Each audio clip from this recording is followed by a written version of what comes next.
చాలా కుటుంబాల ఉసురు పోసుకుందని కేంద్ర మంత్రి బండి సంజయ్ మండిపడ్డారు.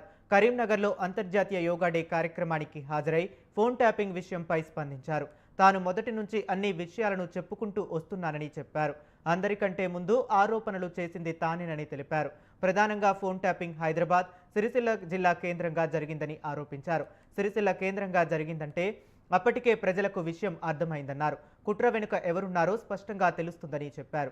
ఈ అంశంపై రాష్ట్ర ప్రభుత్వం ప్రత్యేకంగా విచారణ చేపట్టాలని డిమాండ్ చేశారు బండి సంజయ్. వ్యక్తి ద్వారా సిరిసిల్ల కేంద్రంగా ఈ ఫోన్ ట్యాపింగ్ జరిగింది.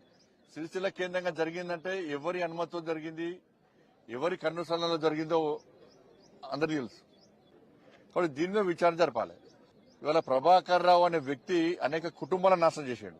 అనేక మంది మాలాంటి కార్యకర్తలు ఉసురు పోసుకున్నటువంటి మూర్ఖుడు ప్రభాకర్ రావు అంటాడు. ఈ ప్రభుత్వం రాచమర్యాలతో చేస్తున్నది. ఈ ప్రభుత్వం కాంగ్రెస్ పార్టీ ప్రభుత్వం ఏర్పడిన తర్వాతనే ఫోన్ ట్యాపింగ్ నిందితులు అందరూ తప్పించుకునే ప్రయత్నం చేశారు. అమెరికా ఎప్పుడు వారిపోయాడు? కాంగ్రెస్ పార్టీ ప్రభుత్వం ఏర్పడిన తర్వాత. ఇలా కూడా కోర్టుకు పోయాడు.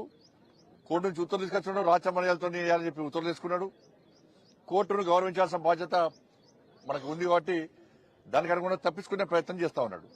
ప్రభాకర్ రావు గాని రాధాకిషన్ రావు అనే వ్యక్తులు కానీ వీళ్ళిద్దరూ అనేక మంది ఇతర పార్టీలకు సంబంధించిన కార్యకర్తలు ఉసురు పోసుకున్న వ్యక్తులు వీళ్ళు.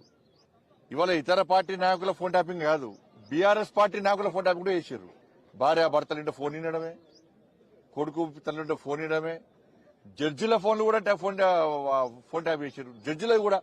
కాబట్టి జడ్జిలది కూడా ఫోన్ ట్యాప్ చేశారు. కాబట్టి దీన్ని సిబిఐకి ఇవ్వాల్సిన బాధ్యత రాష్ట్ర ప్రభుత్వం మీద ఉంది. ఇదే ముఖ్యమంత్రి గారు ఎన్నికల సమయంలో అనేక సందర్భాల్లో ఫోన్ ట్యాపింగ్ విషయంలో విచారణ తూతూ మంత్రంగా సాగుతున్నది. వాళ్ళ కేవలం అధికారులకే పరిమితం చేయకండి. ఇవాళ వాళ్ళ వాంగ్మూలంలో ఏం చెప్పారు? పెద్ద ఆయన చెప్తే మేము ఫోన్ ట్యాపింగ్ చేస్తామన్నారు. పెద్ద ఆయన ఎవరు? పెద్ద ఆయన కల్వకుంట్ల చంద్రశేఖర్ రావు అని చెప్పి క్లియర్ గా దానిలో వాంగ్మూలంలో స్టేట్మెంట్ లో రికార్డ్ అయి ఉన్నది. ఆల్రెడీ రాధాకిషన్ రావు కేసీఆర్ చెప్తే మేము ఫోన్ ట్యాపింగ్ చేస్తామని చెప్పి ఆయన స్టేట్మెంట్ ఇచ్చినప్పుడు నోటీస్ ఎవరికి ఇవ్వాలి? కేసీఆర్ కు నోటీస్ ఇవ్వాలి. సిరిసిల్ల ఎవరి కేంద్రంగా జరిగింది? కేసీఆర్ కొడుకు కేంద్రంగా జరిగింది. మరి వాళ్ళిద్దరికి ఎందుకు నోటీస్ లేరు?